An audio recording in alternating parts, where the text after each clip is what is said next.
अस्सलाम वालेकुम। Alright class, ये आपका फेब मार्च का पेपर है S1 का। It's from 2023, variant is 52। Alright, so let's start. Each year, the total number of hours of sunshine in Kintus is recorded during the month of June. The result for the last 60 years are summarized in the table.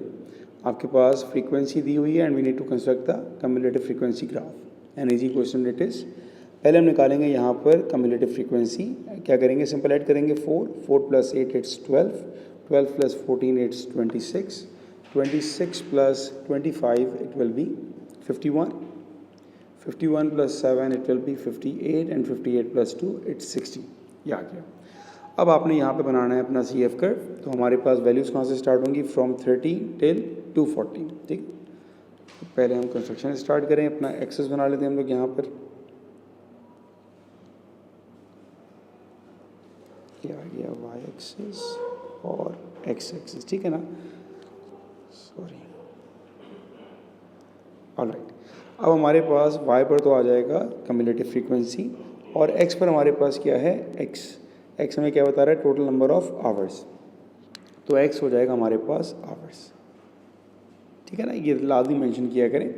अब हमारे पास x पे जो value आएगी उसका interval क्या होगा? अगर हम स्टार्ट करते हैं 30, 60, 90 और इंटरवल हमारा कांस्टेंट होगा। 240 तक जा रहा है कि नहीं जा रहा है ये हम देखते हैं। सो लेट्स सपोज 30, 60, 90, 240 का मतलब ये हुआ 8 डिस्ट्रीब्यूशन है। 3 8 से 24, 1 2 3 4 5 6 7 नहीं 1 2 3 4 5 6 7 8। इसको मैं कर सकता हूँ लेकिन ये बहुत कॉम्पैक्ट हो जाएगा, तो मुझे इसको करने की ऐसी ज़रूरत नहीं है। मुझे कुछ डिफरेंट स्केल को निकालना है यहाँ पर। मैं अगर स्टार्ट करूँ 40 के साथ तो मैं ये कह सकता हूँ कि ये मेरे पास लेट्स सपोज 40, 1 2 3 4 5 6, हाँ सही है, हो जाएगा।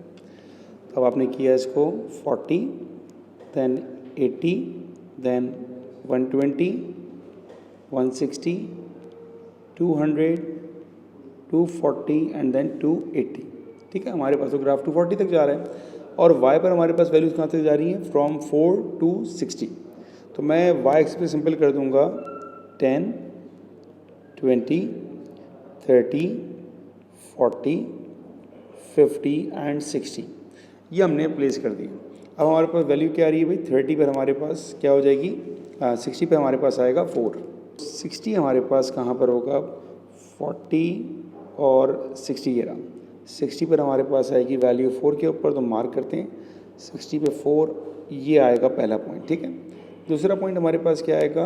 90 पे 12, 90 पर 12, तो 90 पे 12 ये आ जाएगा हमारे पास। ठीक है, तीसरा हमारे पास आएगा 110 पर 14, सो 110 ये जो पॉइंट मैंने मार्क किया है ये वाला 90 नहीं होगा। 90 हमारे पास कहाँ आएगा? 80 और 120। इसका मतलब है ये वाला हमारे पास 100 होगा और इसके बीच में 90 आ रहा होगा, तो 90 हमारे पास सेंटर में आएगा। इसको मैं सेंटर में लेकर आ जाऊँ ऐसे करके, ठीक है। अब हमें चाहिए था 110, 110 पर 14, तो 110 हमारे पास कहाँ होगा? ये 100 है, 100 और 120 के हाफ पर होगा 110, 110 यहाँ कहीं आएगा और 110 पे हमारी फ्रीक्वेंसी क्या है? 26। सो 110 पर 26, 110 पे 26 ये आ गया मेरे पास पॉइंट। 110 पे 26, उसके बाद 140 पर 51, 140 पर 51 आएगा मेरे पास। 140 51 ये आ गया। 140 बिल्कुल इसके सेंटर में लाई करेंगे, ठीक है। और उसके बाद 160 पर 58, 160 पर 140 के बाद है 180, 180 पर आएगा 58, तो 180 पर 58 ये आ गया। एंड लास्टली 240 पर आ जाएगा हमारे पास 60, 240 पर आ गया हमारे पास 60।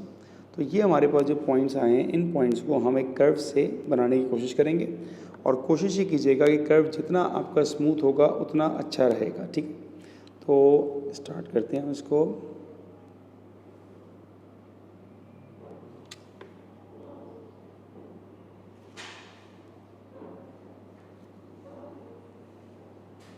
ठीक है, ये हमारा कर्व बना और स्टार्टिंग पॉइंट है इसका 30। तो 30 कहाँ पर होगा? अभी ये 0 है, 40 है, 20 और 30 यहाँ पर आएगा सेंटर में। तो इसको मैं 30 से स्टार्ट कर दूँगा। ये हमारा ग्राफ बन जाएगा CF का। Right, next part, use a graph to estimate the 70th percentile of data. 70th percentile का मतलब हो गया 70 divided by 100 of your total frequency. वो हमारे पास कितनी है? 60। सिंप्लीफाई करते हैं इसको, ये आएगा हमारे पास 0 0 कैंसिल, 0 0 कैंसिल, 7 6 आर 42। तो आपके पास डेटा में देखना है कहाँ पर हमारे पास 42 आ रहा है। तो 42 ये पॉइंट है, ठीक है। जहाँ पर आपको पॉइंट 42 नज़र आ रहा है वहाँ से आपने एक लाइन ड्रॉ करनी है 42 पर, और इसको जाके देखना है अपने एक्स एक्सिस पर कि ये वैल्यू हमारे पास कहाँ आ रही है। लाइन शुड बी स्ट्रेट, ठीक है। ये हमारे पास वैल्यू आ रही है, तो इस वैल्यू को अब हमने रीड करना है 120, और ये एक लीस्ट काउंट कितने का आएगा? देखिए यहाँ पे हमारे पास 40 नंबर्स आ रहे हैं, 40 नंबर्स हैं और 10 बॉक्सेस हैं। तो एक बॉक्स 4 को रिप्रेजेंट कर रहा है, तो ये तकरीबन 2 को रिप्रेजेंट कर रहा होगा, ठीक है। हिसाब से अभी ये आ रहा है 122 के करीब, ठीक है। ये आपका बिल्कुल वेरी कर सकता है, क्योंकि हम लोग अपना कर्व बना रहे होंगे तो उस कर्व के हिसाब से हमारा स्टीपनेस पे वेरी होगा। तो मेरे हिसाब से 122 आ रहा है, ऑब्वियसली कि आपका आंसर डिफर कर सकता है, ठीक है। Next one, calculate an estimate for the mean number of hours of sunshine in Kintu during June over the last 60 years. अब आपको निकालना है एस्टिमेटेड मीन। उसके लिए पहला काम मैं ये करता हूँ कि मुझे ये डेटा चाहिए होगा टेबल का, तो मैं इसको यहाँ से ज़रा कॉपी कर लूँ। पहले एस्टिमेटेड मीन की बात कर रहा है, ठीक है। ये कोई नई चीज़ नहीं है, हम लोग ओ लेवल मैथ्स में आराम से पढ़ते थे। वही कॉन्सेप्ट हम यहाँ पर अप्लाई करेंगे to find out the estimated mean. Estimated mean के लिए सबसे पहले आपको चाहिए होता है मिड पॉइंट, ठीक है ना। तो हम इसका निकालेंगे मिड पॉइंट, उसको हम x बोलेंगे। 30 और 60 का मिड पॉइंट क्या आ जाएगा हमारे पास? 45। 60 और 90 का मिड पॉइंट आ जाएगा हमारे पास 75। 90 और 110 का आ जाएगा हमारे पास 105। 110 और 140 का आ जाएगा 125, ठीक। 140 180 का आ जाएगा 160, एंड लास्टली 180 और 240। मिड पॉइंट कैसे निकाल रहा हूँ? इन दोनों को हम ऐड करेंगे, मैं निकाल के बता भी देता हूँ आपको। इन दोनों को आपने ऐड किया 240 प्लस 180, और जो भी आंसर आएगा उसको आपने 2 से डिवाइड कर दिया।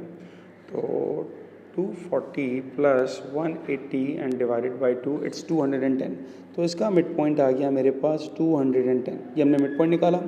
अब हम एक कॉलम बनाएंगे अपने पास fx का। उस fx में क्या होगा? हम इन दोनों को मल्टीप्लाई करेंगे, बिल्कुल जिस तरह हम ओ लेवल मैथ्स में करते थे। सो 45 times 4 it is 180, 75 times 8 it's 600, 105 times 14 it's 1470, 25 into 125 it's 3125, 160 into 7 it's 1120, and 210 times 2 it will be 420, ठीक है। अब हम क्या करेंगे? अब हम इन तमाम वैल्यूज़ को ऐड अप करेंगे, जिसको हम बोलते हैं समेशन ऑफ fx। तो अब आपने इन तमाम वैल्यूज़ को ऐड करना है, ठीक है।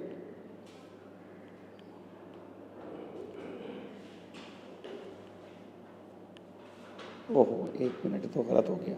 इनका हो जाएगा हमारे पास 180 plus 600 plus 1470 plus 3125 plus 1120 plus 420। ये हमारे पास आ गया 6915 डिवाइडेड बाय टोटल फ्रीक्वेंसी हमारे पास कितनी थी? 60, जो कि क्वेश्चन में दिया हुआ था। इसको आपने डिवाइड किया 60 से, and the estimated mean is 115.25। ये आपका बन गया आंसर। ऑलराइट, तो ये काम हम ओ लेवल्स में करते थे। पहले हमने निकाला इनका मिड पॉइंट। अच्छा, ये मेरा ख्याल है एक मिड पॉइंट हमारे पास रॉन्ग हो गया है। ये जो मिड पॉइंट आएगा हमारे पास 90 और 110 के बीच का मिड पॉइंट तो 100 आएगा। इससे हमारा थोड़ा सा आंसर चेंज हो जाएगा, 1470 के बजाय 1400 हो जाएगा। अब हम ज़रा इसको दोबारा निकालते हैं। 180 plus 600 plus 1400 plus 3125 plus 1120 plus 420, ये हमारे पास आ रहा है 6845। 6845 को डिवाइड किया 60 से, तो हमारा आंसर आ जाएगा 114.08। ये आपका एस्टिमेटेड मीन आ जाएगा, ठीक है। That is the completion of the question. Next one, Alisha has 4 coins. One of these coin is biased so that the possibility of obtaining a head is 0.6। तो आपके पास जो डाइस है वो बाइस्ड है, ठीक है ना, इक्वल नहीं है। तो तो उस पर हेड आने की पॉसिबिलिटी हमारे पास 0.6 है। The other 3 coins are fair, ठीक है जी। तो अब उसके पास कुछ कहानी यूँ चल रही है कि एक कॉइन जो है वो उसका 3 कॉइन फेयर है, 3 कॉइन फेयर है और एक जो होगा उसके पास वो बायस्ड है, ये उसके पास कहानी चल रही है। Alicia throws the 4 coins at the same time. The random variable x denotes the number of head obtained. Show that the possibility of obtaining exactly one head is 0.225. अब हमारे पास ये नहीं पता कि वो जो हेड आ रहा है वो किस पर आ रहा है, वो फेयर पर आ रहा है या वो बायस पर आ रहा है, ठीक है। तो हमारे पास केस बन सकते हैं। तो लेट सपोज हम पहले स्टार्ट करते हैं कि हमारे पास बायस वाले पर हेड आ गया, क्योंकि सिर्फ एक हेड की बात की गई है। बायस वाले पर हेड आ गया और बाकी जो फेयर टाइल्स हैं उन तीनों पर हमारे पास टेल आ गया, ठीक है। ये हमारे पास पहला केस है। तो बायस पर अगर हेड आ रहा है ये हमारे पास आएगा 0.6 और बाकियों पर अगर टेल आ रहा है तो ये आएगा 0.5, 0.5 और 0.5। ये पहला केस बन गया। एक केस ये भी हो सकता है कि हमारे पास जो हेड आ रहा हो वो फेयर पर आ रहा हो, फेयर पर हेड आ गया, ठीक है, और हमारे पास बायस पर क्या आएगा, अब टेल आएगा। तो फेयर पे अगर हेड आएगा तो 0.5 multiply by 0.5 multiply by 0.5 multiply by, बायस पर अगर टेल आएगा तो दैट विल बी 0.4। अब इस पे जो है हमारे पास वेरिएशन हो सकती है कि वो जो हमारे पास हेड आ रहा है वो किस पर आ रहा है, क्या वो इस पर आ रहा है, क्या वो सेकंड पर आ रहा है, क्या वो थर्ड पर आ रहा है। एग्जाम्पल अगर मैं इसको लिख के दिखाऊं, सिर्फ इस पार्ट की बात कर रहा हूँ, फोकस कीजिएगा। इसके 3 ऑप्शन हो सकते हैं। पहले पर आ गया हेड, दूसरे पर टेल, तीसरे पर टेल, ये हो सकता है। या पहले पे टेल, दूसरे पे हेड, तीसरे पे टेल, ऐसा हो सकता है। पहले पे टेल, दूसरे पे टेल और तीसरे पर हेड। तो ये 3 ऑप्शंस हैं और इन 3 ऑप्शंस की वजह से मैं अपने इसको मल्टीप्लाई कर दूंगा, इनको मैं मल्टीप्लाई कर दूंगा 3 के साथ, ठीक है। और इन तमाम को हम ऐड अप कर लेंगे। हमारे पास 2 ऑप्शंस हैं, सिंप्लीफाई करते हैं इसको। So firstly 0.5 to the power cube multiply by 0.5 to the power cube multiply by 0.6, it is equals to 0.075 plus 0.5 cube times 3 times 0.4, ये आ जाएगा 0.15। और अगर आप इन दोनों को ऐड कर लें 0.15 plus 0.075, so you will get 0.225। ये आपको पहले पार्ट में प्रूव करना था, ठीक है। पहले पार्ट का आंसर आ गया। Complete the following probability distribution table for x. अच्छा जी, अब जैसे हमने पहले का निकाल लिया, अब हमें निकालना है दूसरे का और तीसरे का, ठीक है। अब थोड़ा सा कॉम्प्लिकेटेड काम होगा। कैसे, हमारे पास 2 कॉइन थे, एक हमारे पास बायस था और 3 हमारे पास फेयर कॉइन थे, ठीक है। और हमारा फेवरेबल आउटकम क्या था कि हम टारगेट कर रहे हैं हेड के ऊपर, ठीक है बेटा। अच्छा जी, अब 2 पर हेड आए, मतलब क्या पता दोनों फेयर पे आ जाए, क्या पता एक बायस और एक फेयर पे आ जाए, कुछ भी हो सकता है, ठीक है जी। स्टार्ट करते हैं। पहले मैं कहता हूँ कि अगर हमारे पास जो हेड हो वो बायस पर आ जाए, ठीक है।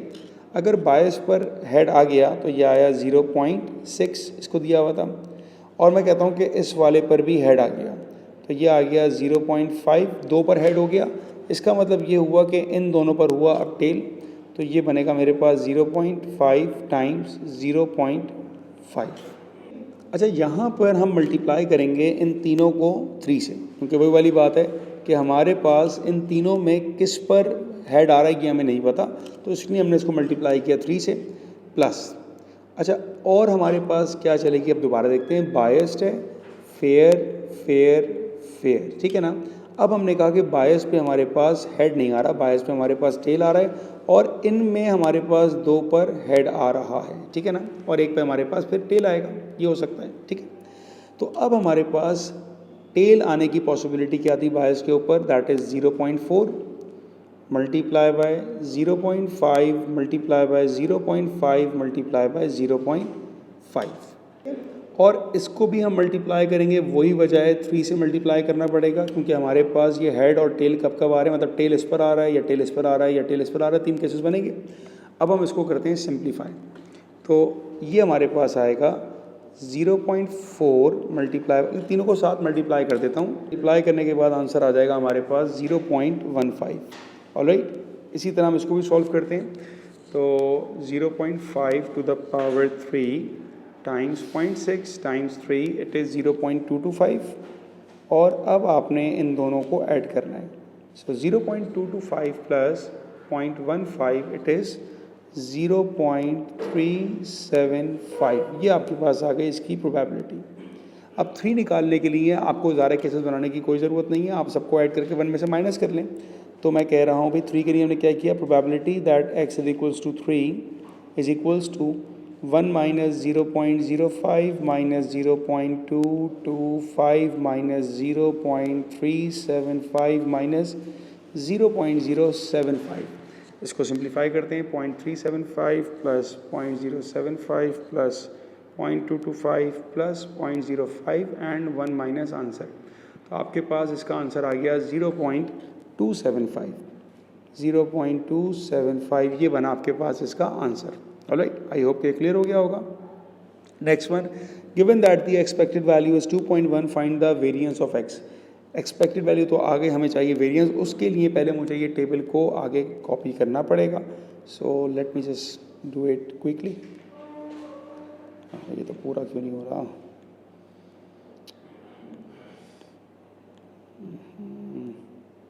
ये बड़ा मसला है।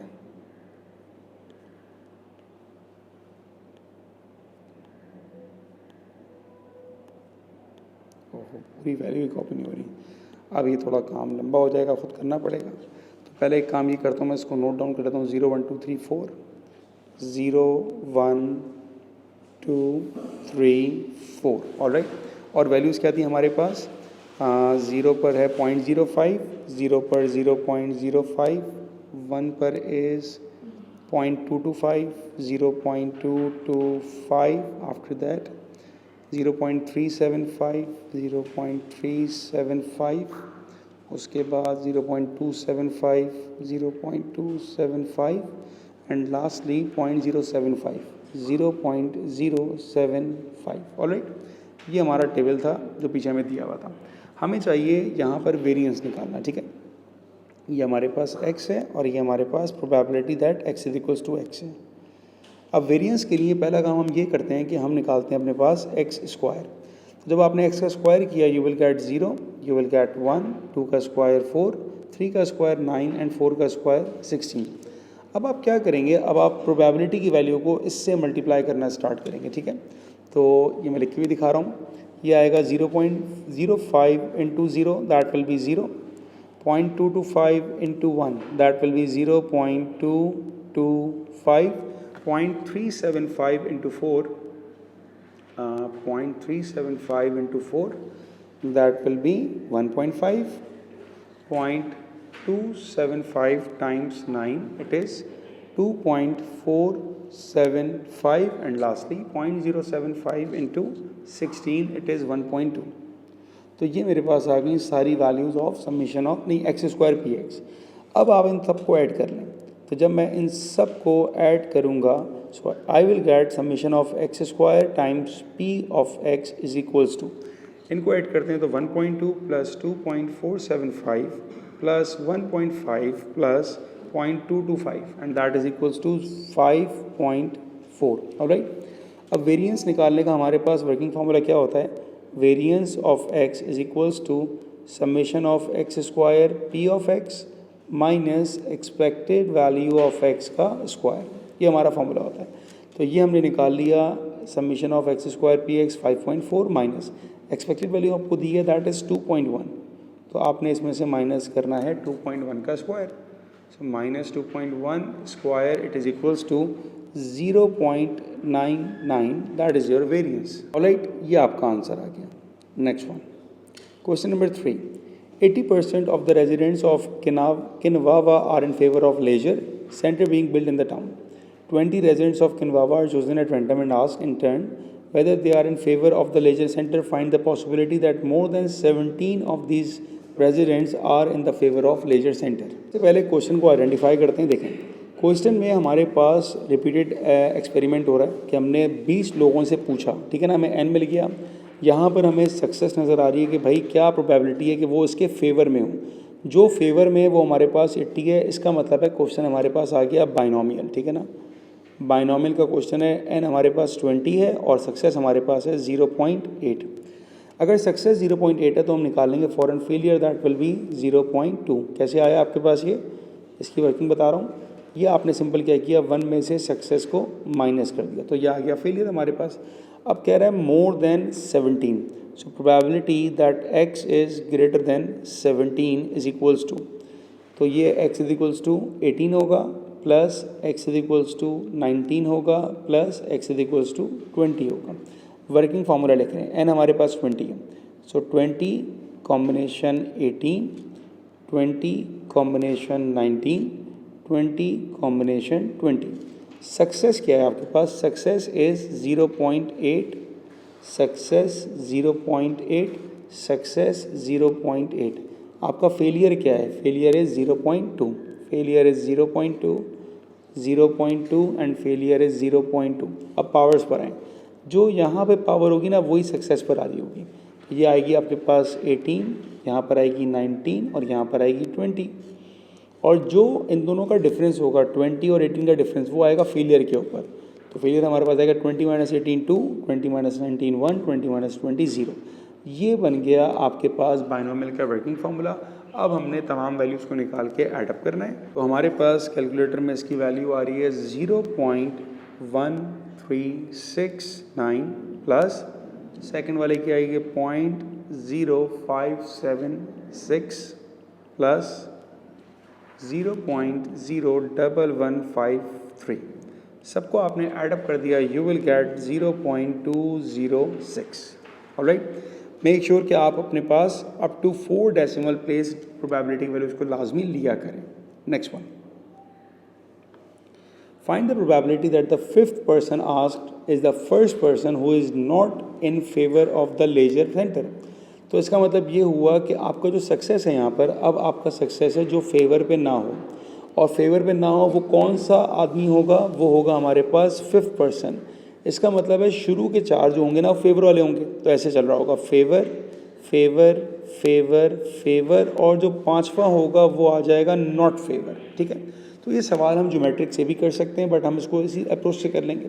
फेवर की हमारे पास प्रोबेबिलिटी थी 0.8, तो 0.8 हमारे पास 4 बार आया, तो दैट मीन 0.8 पावर 4, और फेलियर हमारे पास 5वां होगा, दैट विल बी 0.2।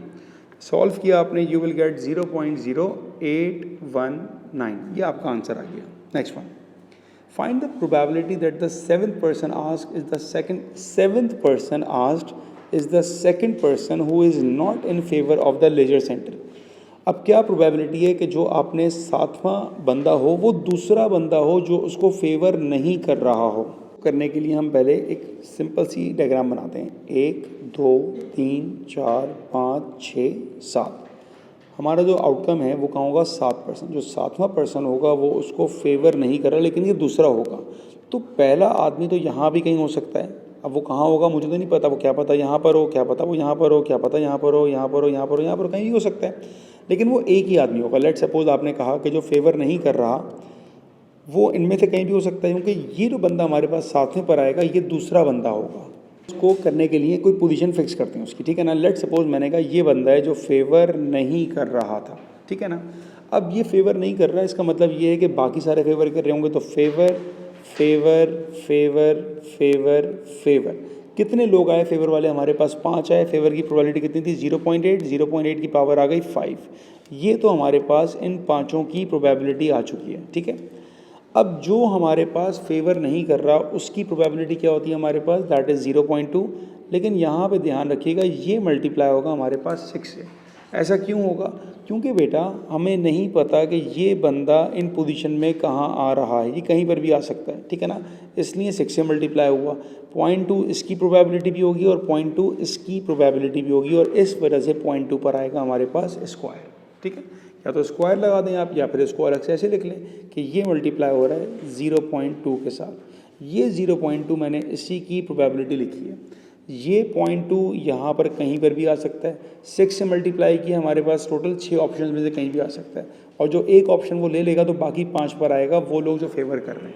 ये हमारी हुई इसकी कंप्लीट वर्किंग। सिंप्लीफाई करते हैं एंड यू विल गेट 0.0786। ये आपका आंसर है। Alright, next one, the probability that it will rain on any given day is x किसकी बात कर रहा है भाई? It will rain on any day is X. It is raining, if it is raining, if it is raining the probability that Aaron wears the hat is 0.8. If it is not raining, the possibility that he wears a hat is 0.3. Whether it is raining or not, अब दूसरा case शुरू हो गया ना weather के बाद से. If Aaron wears a hat, the possibility that he wears a scarf is 0.4. If he does not wear a hat, the possibility that he wears a scarf is 0.1. The probability that on randomly chosen day it is not raining, and Aaron is not wearing a hat or a scarf is 0.36. Find the value of x. सबसे पहले हम tree diagram बनाते हैं, काफ़ी हमें आसानी हो जाएगी. तो पहली जो हमारी ट्री डायग्राम स्टार्ट होगी वो किससे स्टार्ट होगी? The possibility that it will rain on any day is x. चलें जी, तो हमारे पास जो स्टार्ट हुई प्रोबेबिलिटी ऑन कि भाई बारिश होगी या नहीं होगी, उसकी प्रोबेबिलिटी हमारे पास क्या है? एक्स है. ये आ गई मेरे पास प्रोबेबिलिटी किस चीज़ की है भाई? ये सॉरी यहाँ नहीं आएगा. ये मेरे पास रेन, और रेन की प्रोबेबिलिटी मेरे पास है एक्स. तो नॉट रेन की प्रोबेबिलिटी मेरे पास क्या हो जाएगी? फ़ौरन लिखेंगे इसको, 1 माइनस एक्स हो जाएगी. ठीक है, ये हमने स्टार्ट किया. If it is raining the probability that Aaron wears a hat. तो मैं इसको थोड़ा नीचे लेकर आता हूँ, मेरे इवेंट्स आगे चलेंगे. अब इफ़ इट इज़ रेनिंग, अब हमारे पास दूसरा इवेंट आ रहा है. ठीक है ना, रेनिंग अगर हो रही है और वो हैट पहन रहा है, इसकी प्रोबेबिलिटी है 0.8. If it is not raining पर क्या पॉसिबिलिटी है? Wears a hat is 0.3. अब ये सिंगल ब्रांच है तो इसको कंप्लीट हमने खुद करना है. भाई अगर रेन है और हैट पहन रहा है तो 0.8 है, रेन है और हैट नहीं पहन रहा तो ये 0.2 हो जाएगा. इसी तरह हमारे पास ये वाला आ जाएगा, अगर रेन नहीं है और वो हैट नहीं पहन रहा तो ये आएगा 0.7. ठीक है, आगे देखते हैं. वेदर इट इज़ रेनिंग और नॉट. अब रेनिंग है कि नहीं है फ़र्क नहीं पड़ता. If Aaron wears a hat, अब हैट पे डिपेंड कर रहा है. अगर वो हैट पहन रहा है the possibility that he wears a scarf is 0.4. अगर वो हैट पहन रहा है तो उसके आगे स्कार्फ की पॉसिबिलिटी कितनी है हमारे पास? It's 0.4. If he does not wear a hat the possibility that he wears a scarf is 0.1. और यहाँ पर आएगा स्कार्फ का 0.1. अच्छा, इसका बारिश से कोई ताल्लुक नहीं है तो ये दोनों पे सेम चलता रहेगा. ठीक है, 0.4 एंड 0.1. सिमिलरली हम कंप्लीट करेंगे इसको. अगर वो स्कार्फ नहीं पहनेगा तो दैट विल बी 0.6. स्कार्फ नहीं पहनेगा तो 0.9. स्कार्फ नहीं पहनेगा 0.6 और स्कार्फ नहीं पहनेगा, एक मिनट इसको मैं ज़रा सही कर दूँ, ये 0.1 यहाँ पर आएगा. स्कार्फ पहनना और स्कार्फ ना पहनना इज़ 0.9. ये बन गई आपकी कंप्लीट ट्री डायग्राम. अब ज़रा लास्ट वाले लाइन को दोबारा पढ़ते हैं. The possibility that on a random chosen day it is not raining यहाँ पर है, and Aaron is not wearing a hat. Not raining, not wearing a hat और अ स्कार्फ, इन तीनों को अगर हम मल्टीप्लाई करेंगे तो हमारे पास आंसर क्या आ रहा है? 0.36. तो हमें इन तीनों को मल्टीप्लाई करना है. 1 माइनस एक्स, 0.7, 0.9 और ये हमारे पास इक्वेट किससे किया जाएगा? 0.36, जो कि आपको गिवन है. After simplification you got the value for x is equals to 3/7. ये आपके पास आंसर है x का. ठीक है, आई होप कि आपको समझ में आ गया होगा. ट्री डायग्राम इस तरह के केसेस में बहुत आपकी हेल्प करेगी to understand the question very clearly.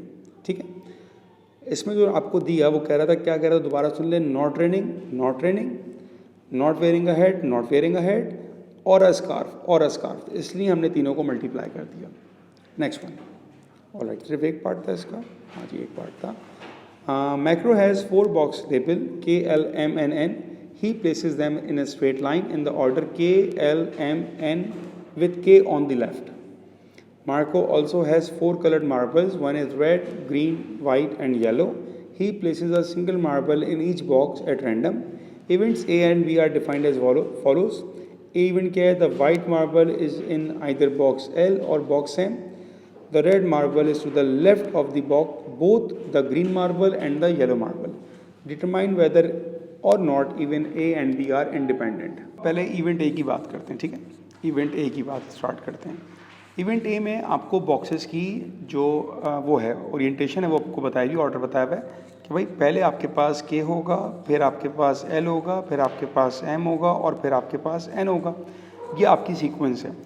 और आपके पास पहले मैं बात कर रहा है वाइट मार्बल की. ठीक है, वाइट मार्बल कहाँ कहाँ होगा भाई, या तो एल में आ सकता है या फिर एम में आ सकता है, तो मेरे पास ये फेवरेबल आउटकम है। ठीक है, अब देखें आपके पास एक वाइट मार्बल है, क्या पॉसिबिलिटी है कि वो मार्बल मैं एल में रखूं, तो एल आने का चांस कितना है मेरे पास 4, और वाइट मार्बल का चांस कितना है मेरे पास 1, क्योंकि वाइट मार्बल मेरे पास एक ही है। तो मेरे पास वो एल में होगा, दैट विल बी 1/4, या वो मेरे पास एम में होगा, that will be 1/4 as well. दोनों को आपने ऐड किया, you will get 2/4, that is equals to 1/2। ये मेरे पास आ गई इवेंट ए की प्रोबेबिलिटी। बी यहाँ पे थोड़ा ट्रिकी पार्ट है। अब ज़रा बी पर आते हैं। ठीक है, बी के बारे में उसके ज़रा केसेस समझते हैं। उसने आपसे ये कहा कि रेड मार्बल हमेशा लेफ़्ट पर होना चाहिए, किसके, ग्रीन मार्बल के और येलो मार्बल के। ठीक है, तो अगर मैं इसको ऐसे लिखूँ कि रेड मार्बल हुआ, फिर येलो हुआ, फिर ग्रीन हुआ, फिर वाइट हुआ, ये हो सकता है। ये भी हो सकता है कि रेड हुआ, ग्रीन हुआ, येलो हुआ, फिर वाइट हुआ। ये भी हो सकता है कि रेड हुआ, वाइट हुआ, ग्रीन हुआ, येलो हुआ, ऐसा भी हो सकता है। ये भी हो सकता है कि रेड हुआ, वाइट हुआ, येलो हुआ, ग्रीन हुआ। तो आपने ये देखना है कि आप इस तरह की कितने केसेस बन रहे हैं हमारे पास। अब अगर आप वाइट को शुरू में ले आएँ तो वाइट होगा, रेड होगा, येलो होगा, ग्रीन होगा, वाइट होगा, रेड होगा, ग्रीन होगा, येलो होगा। और हमारे पास कौन कौन से केसेस रह गए, अब बचा कौन सा है, रेड, येलो, वाइट, ग्रीन, ये बच गया था। और कौन सा रह गया हमारे पास भाई, रेड, ग्रीन, वाइट, येलो। सही, ये हमारे पास टोटल कितने आउटकम आ गए भाई, ये हमारे पास टोटल 8 ऐसे पॉसिबिलिटीज़ हैं जिसमें रेड मार्बल जो है वो हमेशा ग्रीन और येलो के लेफ़्ट पर है। ठीक है, आप देख भी सकते हैं रेड हमेशा ग्रीन और येलो के लेफ़्ट पर है। तो ऐसे हमारे पास टोटल 8 आउटकम्स हैं आउट ऑफ। अब हमारे पास टोटल हैं, ये तो हमारे पास 8 है ना, 1 2 3 4 5 6 7 8, ये हमारा फेवरेबल आउटकम है आउट ऑफ। अब ये आउट ऑफ देखिएगा, मान लीजिए आपके पास 4 मार्बल्स हैं, रेड, वाइट, येलो, ग्रीन। मैं आपसे पूछूं कि हम इसको कितनी तरह से अरेंज कर सकते हैं विदाउट रिस्ट्रिक्शन, तो इसका आंसर हमें फ़ौरन मिलेगा, दैट इज़ 4 फैक्टोरियल। तो ये हमारा बनेगा sample space, so that will be 8 divided by 4 factorial is 24। So probability of B is equals to 1/3। ये आपके पास आई प्रोबेबिलिटी ऑफ बी। अब उसने आपसे क्या मालूम करने को कहा है, A and B are independent. Independent का मतलब क्या होता है हमारे पास, probability of A and B is equals to probability of A multiply by probability of B. ये आपके पास होता है। ए और बी तो हम निकाल चुके हैं। अब हम ये देखेंगे कि हमारे पास probability of A and B के चांसेस क्या हैं। ये कैसे देखेंगे बेटा, ज़रा समझते हैं। ए के बारे में क्या कहा था कि ए में वाइट मार्बल या तो एल में होगा या फिर एम में होगा। एल और एम की प्लेसमेंट क्या है, सेकंड और थर्ड। अब हम ये देखेंगे बी में, क्योंकि बी तो हम निकाल चुके हैं, बी के हमारे पास 8 पॉसिबल आउटकम हैं। इस बी में हम ये देखेंगे कि कब कब हमारे पास वाइट वाला मार्बल सेकंड में और थर्ड में आ रहा है। तो वाइट वाला मार्बल सेकंड और थर्ड में आपको नज़र आएगा, यहाँ पर आ रहा है, यहाँ पर आ रहा है, यहाँ पर आ रहा है, यहाँ पर आ रहा है। और ये चारों वो केस हैं जो बी में तो एग्जिस्ट कर रहे होंगे। तो हमारे पास ए इंटरसेक्शन बी की जो प्रोबेबिलिटी होगी that will B 4 divided by 4 factorial. Factorial की वजह वही है जो मैंने आपको यहाँ पर बताई थी, इज इक्वल्स टू ए की प्रोबेबिलिटी कितनी है हमारे पास 1/2 टाइम्स बी कितना आया 1/3। सिंप्लीफाई करते हैं, सो 4 divided by 4 factorial is 24 is equals to 1 divided by 6. So 1/6 equals to 1/6. Since they are equal, we can say that the events are independent. A and B are independent events. ये हमने इसको prove कर दिया। Alright, next one. Question number 6. In a cycling event, the time taken to complete a course are modeled by a normal distribution. तो सबसे अच्छी बात normal की ये है कि क्वेश्चन खुद ही बता देगा आपको नॉर्मल डिस्ट्रीब्यूशन का सवाल है। विद मीन 62.3, तो बेटा मीन हमारे पास आ गया 62.3 and standard deviation is 8.4। Find the probability that a random chosen cyclist has at time less than 74 minute. तो आपको निकालने को कहा probability of X lesser than 74 minute. Formula apply करेंगे हम लोग z का, z is equals to X minus mu over sigma. Alright, तो ये आपके पास आएगा z equals to X is what 74 minus mu is what 62.3 divided by sigma is 8.4। Simplify कर लूँ ज़रा मैं इसको, 74 minus 62.3 and divided by 8.4, you will get z is equals to 1.393। अब लिखते हैं इसको विद रिस्पेक्ट टू प्रोबेबिलिटी। ये था हमारे पास probability that x is lesser than 74, तो हम इसको लिखेंगे probability of z is less than 1.393। अगर हम इसको रफली स्केच करें नॉर्मल पर और किया करें, इससे आपको वैल्यू निकालने में बड़ी आसानी होगी। ये हमारा नॉर्मल का कर्व होता है, x z की वैल्यू कितनी है 1.393, ये वैल्यू है मेरे पास z की 1.393। हमको जो एरिया चाहिए वो चाहिए इसके लेफ़्ट रीजन का। कैसे पता लगा लेफ़्ट रीजन का? क्योंकि हमारे पास साइन जो है वो लेस देन का है। तो अब हम इसकी डायरेक्ट वैल्यू निकालेंगे टेबल से बेटा। ये इसका आंसर आ गया हमारे पास प्रोबेबिलिटी का इज़ इक्वल्स टू 0.918। ये हमारे पास इसका आंसर आ गया, ये हमारे पास इसका एरिया आ चुका है। ठीक है, 0.918 answer. Next one, find the probability that 4 random chosen cyclists all have time between 50 and 74 minutes। Alright, तो यहाँ पर जो आपके पास टाइम आ गया दैट इज़ बिटवीन 50 एंड 74। पहला काम हम ये करेंगे, हम निकालेंगे प्रोबेबिलिटी और उसके बाद देखेंगे 4 वाला काम को क्या करना है। 4 को अभी भूल जाएं, अभी निकालते हैं प्रोबेबिलिटी। अब हम करेंगे बेटा इसकी z की वैल्यू। तो अगर हम डायरेक्ट काम करना चाहें तो ये हमारे पास ऐसे लिखा हुआ है, ठीक है।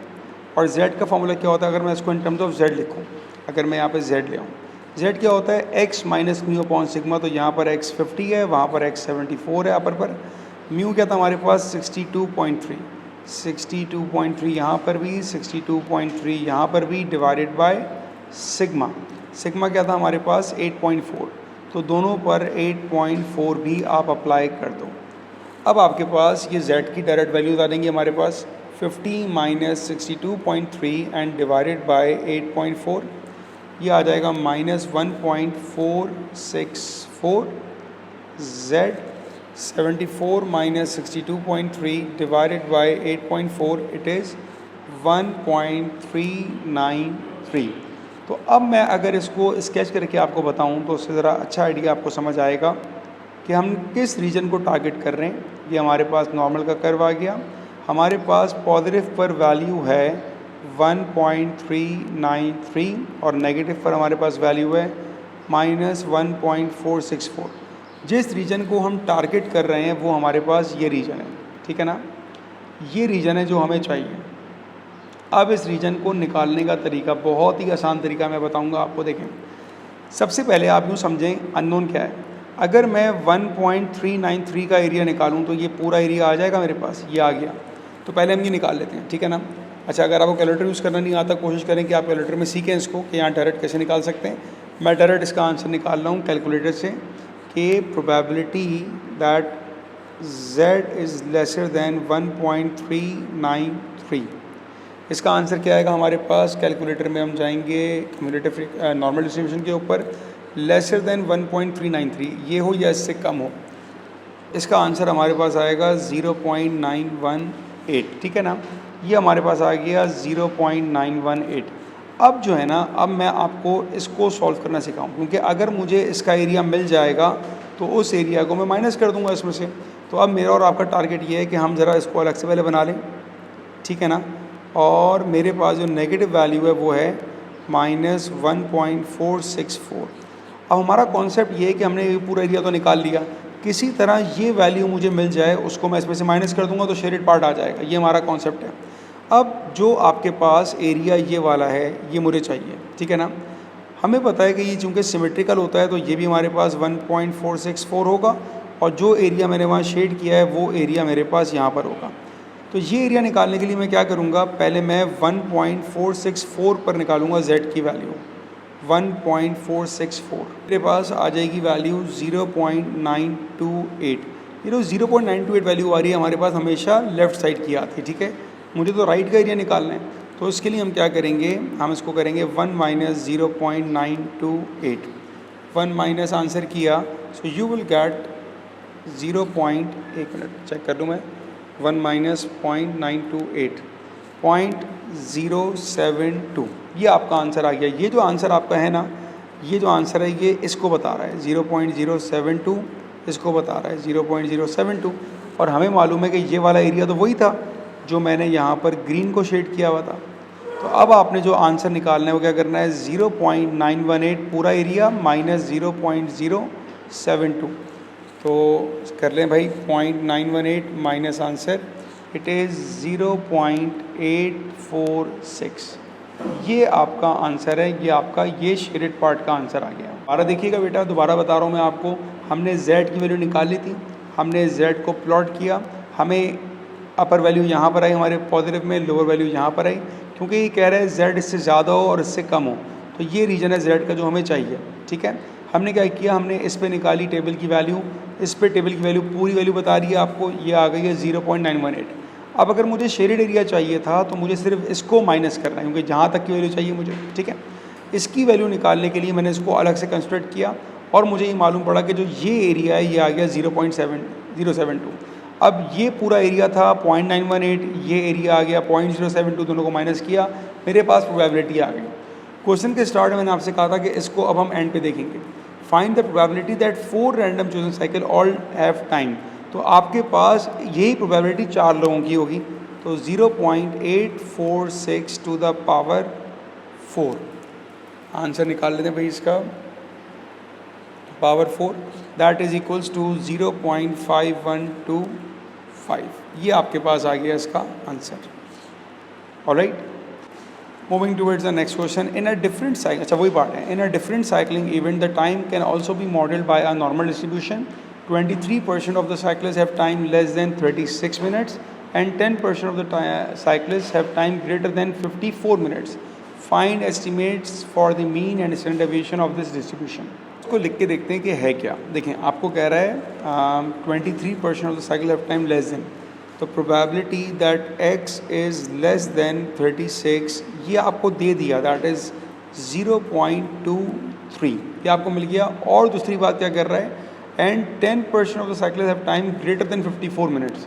Probability that x is greater than 54 is equals to 0.10। ठीक है, ये आपको दे दिया। अब यहाँ पर प्रोबेबिलिटी की वैल्यू आ रही है, लेकिन आपको z वैल्यू निकालनी पड़ेगी by using the inverse area approach. के लिए अगर मैं इसको रफली बनाऊँ कि हमें यहाँ पर z की डायरेक्शन बड़ी इंपॉर्टेंट है कि z हमारे पास पॉजिटिव होगा कि नेगेटिव होगा, ये देखना पड़ेगा। उसके लिए आई ऑलवेज रिकमेंड कि आप इसको प्लॉट किया करें। अब देखें, आपका जो एरिया है ये हाफ से ज़्यादा है कि कम है, तो इसका एरिया हाफ से कम है। और हमारी लाइन ऑफ साइट क्या है, लेसर देन, मतलब लेफ़्ट साइड पे जो एरिया आना चाहिए वो हाफ से कम आना चाहिए। ठीक है, इसका मतलब यहाँ पर जो z की वैल्यू है वो यहाँ कहीं लाई कर रही होगी। क्यों भाई, अगर हम लेफ़्ट पे जाएंगे तो हमारा एरिया हाफ से कम आ रहा है, तो इसलिए हमें पता लगा कि हमारे पास जो z की वैल्यू होगी यहाँ पर वो नेगेटिव होगी। अब वो क्या होगी वो मैंने देखना है अभी। अगर मैं यही चीज़ राइट पर भी अप्लाई करके बताऊँ आपको, ठीक है, अब यहाँ पर भी आप ज़रा सोचिएगा। पहली बात, हमारे पास लाइन ऑफ साइट क्या है, ग्रेटर, हम राइट पर देख रहे हैं और हमारे पास एरिया क्या है भाई, लेस देन हाफ। तो इसका मतलब ये होगा कि हमारा z यहाँ कहीं लाई कर रहा होगा पॉजिटिव साइड पर, क्योंकि जब हम राइट की लाइन ऑफ एक्शन पे जाएंगे तो हमारा एरिया 0.1 लेस देन हाफ है, तो इसका z पॉजिटिव, इसका z हमारे पास नेगेटिव होगा। ठीक है, पहले हम बात करते हैं इसकी। अब आपको अपने टेबल से निकालना है 0.23। अच्छा, टेबल के लिए मुझे 1 मिनट दें ताकि मैं बुकलेट ही खोल लूँ। ऑलराइट, 1 मिनट मैं ज़रा इस पर पास्ट पेपर्स खोल लूँ। नॉर्मल डिस्ट्रीब्यूशन का कर्व, उससे काफ़ी हेल्प हो जाएगी मुझे बार बार आपको बताने में ना इसको।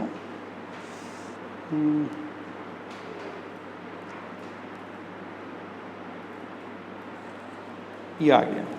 अब आपका एरिया क्या था भाई हमारे पास, 1 मिनट,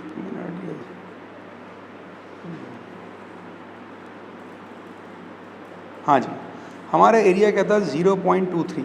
अब हमने ये देखना है कि भाई 0.23 का एरिया ये तो हमारे पास यहाँ पर होगा ही नहीं, टेबल पर तो होता ही नहीं हमारे पास, क्योंकि हमारे पास जितनी भी वैल्यूज़ हैं ये तो आपको नज़र आ रहा होगा, it always more than half. ठीक है, तो अब हम क्या करेंगे इसके लिए आप अपनी वैल्यू को 1 में से माइनस करेंगे। तो अगर हम 1 में से माइनस करें 1 माइनस 0.23, तो ये आएगा हमारे पास 0.77। अब ज़रा बुकलेट पे देखेंगे भाई 0.77 का एरिया कहाँ नज़र आ रहा है, इसके आसपास नज़र आया ना ये, तो ये बना 0. इसमें क्या ऐड करूँ, 0.7673 और हमें चाहिए था 76 कहाँ गया। इसमें अगर मैं ऐड कर दूँ 7 तो मेरे पास आ जाएगा, तो मेरे पास ये बनेगा 6 वाला। तो हमारे पास क्या आएगी 0.732, 0.732 ये हमारे पास आई वैल्यू। एक मिनट कहाँ गया ये रहा। ऑलराइट, तो मेरे पास जो z की वैल्यू आ रही है वो आ रही है 0.732 और मैंने आपको शुरू में कहा था कि z मेरे पास नेगेटिव होगा, तो ये वैल्यू मेरे पास नेगेटिव आ गई। इसी तरह यही काम यहाँ करके दिखाता हूँ पहले।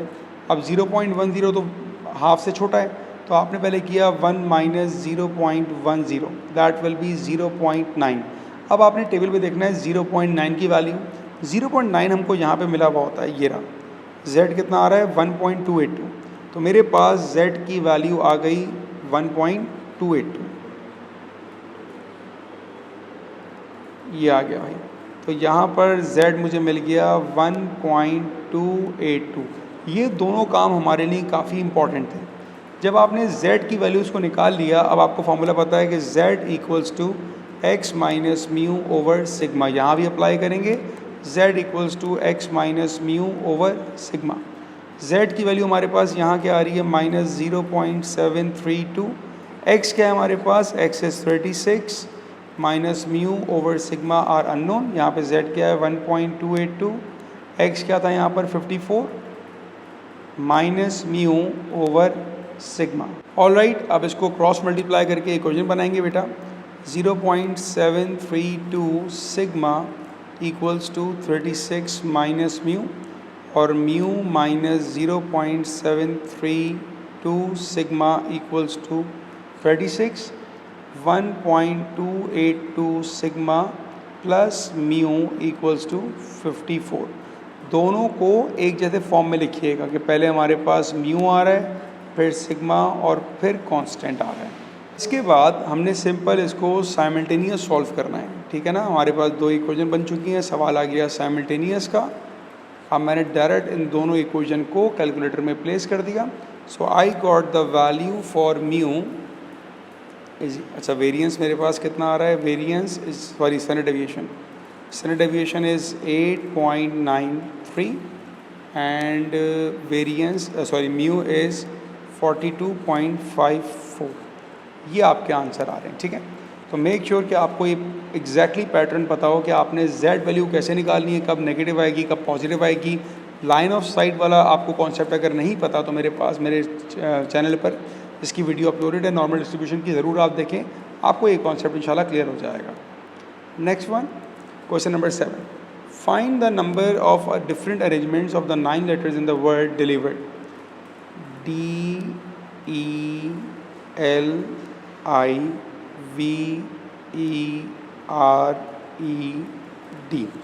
मैं आपको रिकमेंड करूंगा जब भी सवाल परमुटेशन कॉम्बिनेशन का आए, सबसे पहले आप जो है ना रिपीटेशन लिख लें।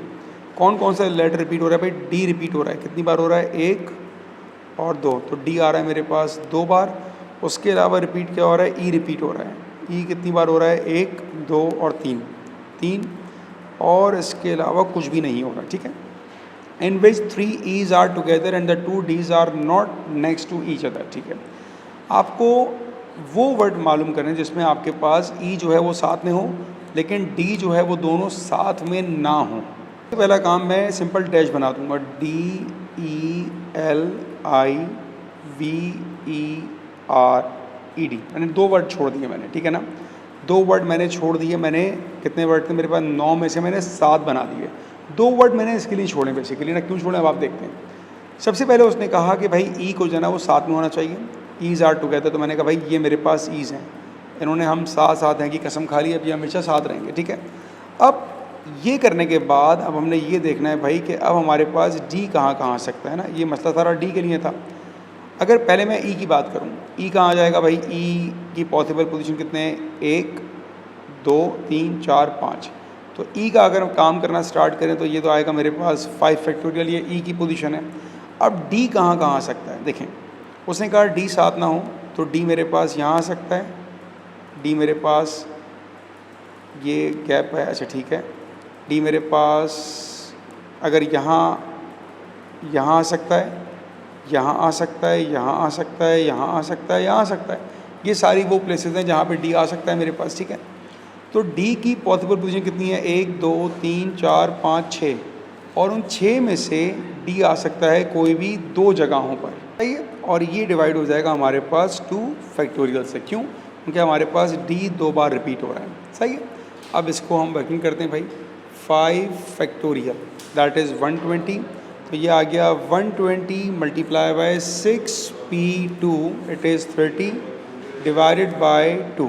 सिंप्लीफाई कर लेते हैं, 2 1s are 2 6 are 60 times 30 it is 1800, ये आपका आंसर है। क्लियर है। तो ये जो हमारे पास केस था, ये हमारे पास होता है कंप्लीट सेपरेशन वाला केस, जहाँ पे दोनों साथ में ना आए। तो उसके लिए हम ये करते हैं कि जो इतनी पोजीशन थी ना उनको हमने छोड़ दिया, और जहाँ जहाँ ये अब आ सकता है हमने कहा भाई यहाँ यहाँ आ सकता है, क्योंकि जब डी ये 2 जगहों पर आएगा हमेशा कभी साथ नहीं होगा, जो हमारी कंडीशन थी। पॉसिबल पोजीशन कितनी है, 1 2 3 4 5 6, लेकिन हमारे पास तो डी खाली 2 थे, तो 6p2 इसलिए आया। डिवाइडेड बाई 2 फैक्टोरियल क्यों किया, क्योंकि रिपीटेशन हो रहा था।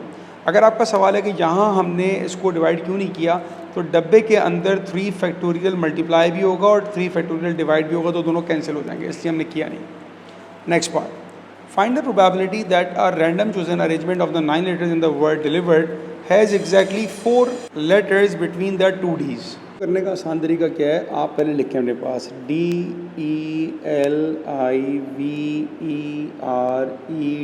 अब पॉसिबल ऑप्शन क्या होंगे, उसने कहा कि 2D के बीच में 4 लेटर होने चाहिए। तो अगर पहला D यहाँ पर आया, 1 2 3 4, दूसरा D यहाँ पर होगा, पहला केस है ये। इसके अलावा क्या हो सकता है, अगर D यहाँ पर आया, D यहाँ पर होगा, दूसरा केस है। तीसरा केस क्या होगा, अगर D यहाँ पर आएगा तो एक D यहाँ पर होगा, ऐसा ही है। इनके अलावा कोई केस हमारे पास नहीं है। अगर एक D यहाँ पर आया तो 1 2 3 4, 1 मिनट, उसने कहा था दोनों ये 4 हैं, 1 2 3 4 पहला, अगर यहाँ पर आया 1 2 3 4 दूसरा, अगर यहाँ पर आया 1 2 3 4 तीसरा, तो ये D यहाँ पर आएगा, ये D हमारे पास इधर आएगा, ठीक है। और इसका मतलब ये हुआ कि एक और केस बनेगा, अगर D यहाँ पर आया तो 1 2 3 4 और 5वां D मेरे पास यहाँ पर आएगा। तो ये मेरे पास इसकी सीक्वेंस हो सकती है जब दोनों D के बीच में 4 लेटर होने चाहिए, तो हमारे पास ये केसेस बन रहे हैं 4, ठीक है बेटा। अच्छा, अब गौर से सुने, देखिए D तो यहाँ पर आ गए, टोटल लेटर्स कितने हैं हमारे पास, 9 में से मेरे पास कितने हो गए भाई, 2 तो ये डिसाइड हो गए। अब जो 7 लेटर बच रहे हैं वो कहीं पर भी आ सकते हैं, तो ये आ गया मेरे पास 7 फैक्टोरियल उन लेटर्स का जो कि इन जगहों पर आ रहे हैं, ये है 7 फैक्टोरियल, ठीक है। उसमें ज़ाहरी बात है मेरे पास 3 बार ई भी आ रहा होगा डिवाइडेड बाय 3 फैक्टोरियल, ठीक है। अच्छा, डी का फैक्टोरियल नहीं आएगा, क्यों, क्योंकि ये दोनों आपस की पोजीशन स्वैप भी कर सकते हैं, तो इसलिए 2 और 2 कैंसिल हो रहा है मेरे पास, ठीक है। और इसके हमारे पास केसेस कितने हैं, या तो ऐसे होगा या ऐसे या ऐसे या ऐसे, तो इसको हमने मल्टीप्लाई करना है 4 से, तो ये हमारे पास आ जाएगा 3360। कीप इन माइंड क्वेश्चन में उसने आपसे कहा है फाइंड द प्रोबेबिलिटी। अब आपको चाहिए सैम्पल स्पेस। सैम्पल स्पेस का मतलब क्या हुआ भाई, आपके पास डिलीवर्ड का वर्ड है, आपने यहाँ पर इनको अरेंज करना है विदाउट रिस्ट्रिक्शन। अगर हमारे पास इसको अरेंज करना है विदाउट रिस्ट्रिक्शन, तो मैं बोलूँगा 9 factorial divided by 3 factorial multiply by 2 factorial. ये तब होगा जब कोई रिस्ट्रिक्शन नहीं होगी, ये बनेगा 30240। अब आपको चाहिए प्रोबेबिलिटी। प्रोबेबिलिटी का क्या हो जाएगा, favourable outcome 3360 divided by sample space 30240। Answer is 1/9। ये आपका आंसर बन जाएगा, ठीक है। Next one, last part. 5 letters are selected from the 9 letters in the word delivered. Find the number of different selections. Now that question comes from the combination part. If the 5 letters include at least 1 D and at least 1 E. आप कितने letter select कर रहे हो, 5। पहले मैं बना लूँ भाई, बल्कि लिखूँगा पहले DELIVERED।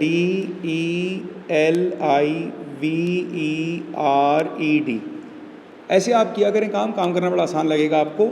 उसमें से आप सिलेक्ट करें 5, 1 2 3 4 5, ठीक है। उसने कहा एटलीस्ट 1D और एटलीस्ट 1E, तो एक D आ गया और एक E आ गया। मैंने कहा भाई एटलीस्ट का मतलब ये है कि अगर एक आ गया अब दूसरा नहीं आ सकता, इसका मतलब ये कम हो गया, ठीक है ना, और ये भी कम हो गया। अब बचे कितने आपके पास, 1 2 3 4, तो 4 में से कोई भी 2 आ सकते हैं। अब तो पहले में तो आएगा, सॉरी 3 आ सकते हैं, तो पहले का तो आएगा 4 कॉम्बिनेशन 3, कि इन तीनों में से अब कोई भी आ सकता है, ठीक है। दूसरा बनाते हैं D E 1 3 4 5। अब मैंने कहा कि यार मेरे पास 2 D आ चुके हैं और एक E आ चुका है। अब जब 2 D और E आए तो बचेंगे 4 ही मेरे पास। उन 4 में से अब मेरे पास कोई 2 आ सकते हैं, ठीक है। आगे बढ़ते हैं, D D E E 5 हो गए, ठीक है। अब मैंने कहा मेरे पास 2 D हैं और मेरे पास 2 E हैं, इसका मतलब जो बचा मेरे पास दैट इज़ ओनली 4 कॉम्बिनेशन 1, ये हो सकता है। अच्छा आगे बढ़ते हैं। अब मैंने कहा कि मेरे पास D D E E E 5 के 5 ही आ गए।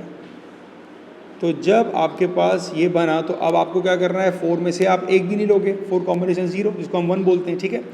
और हमारे पास क्या हो सकता है, जबकि उसने कहा है कि एक एटलीस्ट एक D हो। अच्छा, अब ऐसा भी हो सकता है कि मेरे पास 1 2 3 4 5 एक D हो और 2 E हो, ये भी हो सकता है।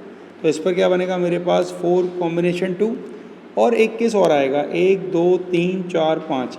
अब ये हो सकता है कि एक D हो और 3 E हो, तो अब क्या बचेगा मेरे पास, 4 कॉम्बिनेशन 1, ठीक है ना। अब सबके आंसर लिखें, 4 कॉम्बिनेशन 3 आ गया 4, 4 कॉम्बिनेशन 2 6, 4 कॉम्बिनेशन 1 4, 4 कॉम्बिनेशन 0 1, 4 कॉम्बिनेशन 2 6 और 4 कॉम्बिनेशन 1 4। ये सारे केसेस हैं, इनको ऐड कर लें भाई। 6 और 4 10, 4 और 1 5, 15 हो गया, 15 और 10 25। तो आपके पास कितने केसेस बन गए टोटल भाई, आपके पास टोटल बन गए 25 केसेस। ये आपका आंसर बन गया। इतने सिलेक्शन हम कर सकते हैं। ऑलराइट, तो ये आपका पेपर एंड हो गया। आई होप कि आपको समझ में आया हो। कोई चीज़ समझ ना आई हो आप बिल्कुल मुझे मैसेज ड्रॉप कीजिएगा। इंशाल्लाह मैं ट्राई करूँगा कि जल्दी आपको रिप्लाई कर सकूँ। Thank you.